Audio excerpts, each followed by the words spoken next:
আমরা তো 10 টাকা দিলে একজনের হাতে,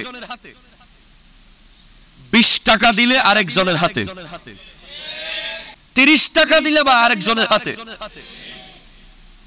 40 টাকা দিলে মিনিটে মিনিটে চেঞ্জ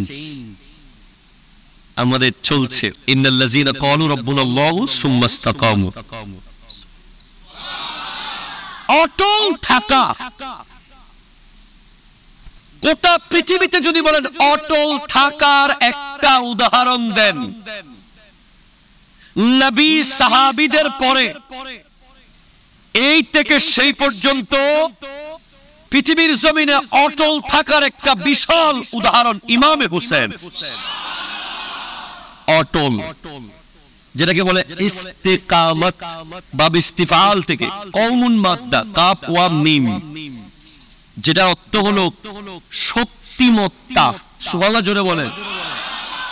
ইমামে হুসেন একটু হাতটা দিতেন, এজিদের হাতে লাগাই রাখতে হইতো না, দূর থেকে বললে হতো দিছি।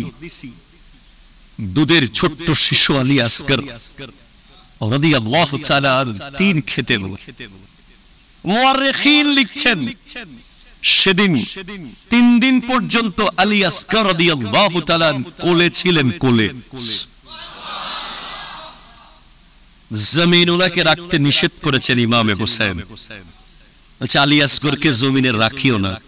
কেন?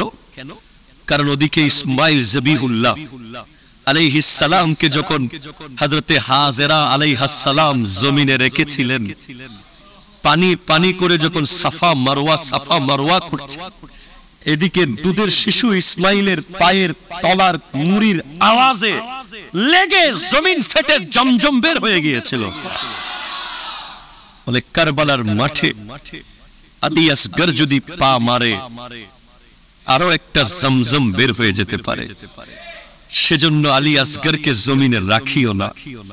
দুধের শিশু তীর খেত না, একটু মেনে নিলে, একটু মেনে নিলে আলী আকবর রাদিয়াল্লাহু তাআলা 70 টুকরা হতো না। একটু মেনে নিলে কাসেম ইবনে হাসান ভাইয়ের সন্তান শহীদ হতো না। একটু মেনে নিলে নতুন দুলা বাসর ঘর থেকে যাকে বিবি বলেছে বাসর লাগবে না, হোসেন লাগবে। হযরতে আব্দুল্লাহ কলবি বলে যাও হোসেনের পক্ষে কাজ করো, বাসর লাগবে না। বলে যদি বেঁচে আসো বাসর হবে, আর যদি বেঁচে না আসো জান্নাতে বাসর করবো ইনশাআল্লাহ। শহীদ হয়ে গেছে আব্বাস আলমদার, শহীদ হয়ে গেছে।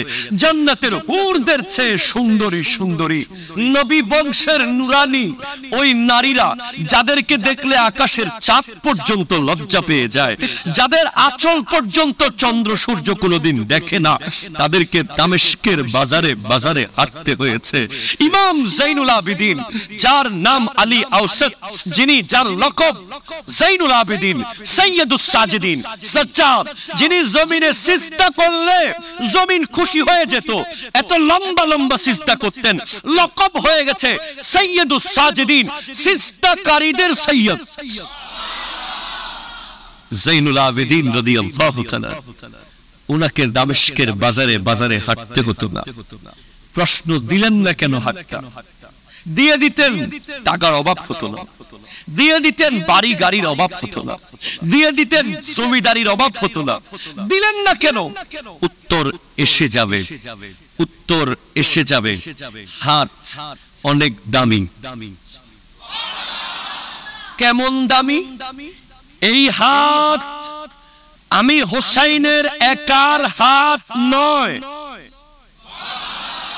কেমনে? আপনার হাত নয় মানে না, এটা আমার একার হাত হলে আমি দিতে পারতাম হয়তো, কিন্তু এই হাত আমার একার নয়। এটার মালিক আমি একা নই। এটার মালিক কে?